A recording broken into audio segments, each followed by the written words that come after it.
बिस्मिल्लाहिर्रहमानिर्रहीम अन इब्न उमर रज़ियल्लाहु तआला अन्हुमा क़ाल क़ाल रसूलुल्लाह सल्लल्लाहु तआला अलैहि वसल्लम ला तमनउ इमा अल्लाहि मसाजिदल्लाह। रवाहुल बुखारी। नबी करीम सल्लल्लाहु अलैहि वसल्लम ने इरशाद फरमाया, अल्लाह की बंदियों को अल्लाह की मस्जिदों में आने से मत रोको।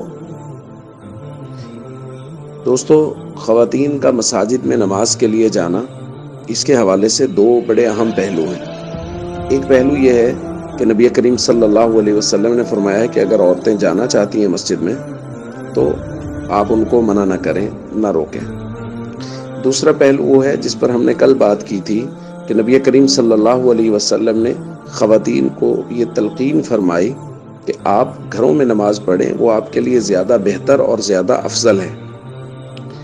अब हम में से हर शख्स इस बात पे गौर करे कि इसमें से कौन सा पहलू ज़्यादा बेहतर है। एक वो पहलू है जिसको खातून खुद चाह रही है, एक औरत खुद चाह रही है कि मैं जाके मस्जिद में नमाज पढ़ूं, और एक पहलू वो है जिसको नबी करीम सल्लल्लाहु अलैहि वसल्लम बयान फरमा रहे हैं और नबी करीम सल्लल्लाहु अलैहि वसल्लम उसको पसंद फरमा रहे हैं। वो ये है कि औरत घर में, घर के भी किसी कमरे में और कमरे के भी किसी कोने में नमाज पढ़े।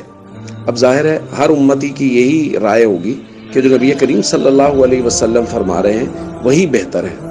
तो हम सबको चाहिए इन दोनों पहलुओं को जहन में रखते हुए वो पहलू इख्तियार करें जो नबी करीम सल्लल्लाहु अलैहि वसल्लम ने ख़वातीन के लिए मुकर्रर फरमाया है, ना कि वो पहलू जो ख़वातीन का अपना दिल चाह रहा है कि औरत का दिल चाहा कि मैं मस्जिद में जाके नमाज पढ़ूं, और उधर नबी करीम सल्लल्लाहु अलैहि वसल्लम तलकीन फरमा रहे हैं कि औरत को चाहिए कि वो मस्जिद के बजाय अपने घर में, कमरे के भी किसी कोने में नमाज पढ़े। इसलिए इन दोनों पहलुओं को सामने रख के वो पहलू जिसको नबी करीम सल्लल्लाहु अलैहि वसल्लम ने मुतय्यन फरमाया है उस पहलू को इख्तियार करें। अस्सलामु अलैकुम व रहमतुल्लाहि व बरकातुहू।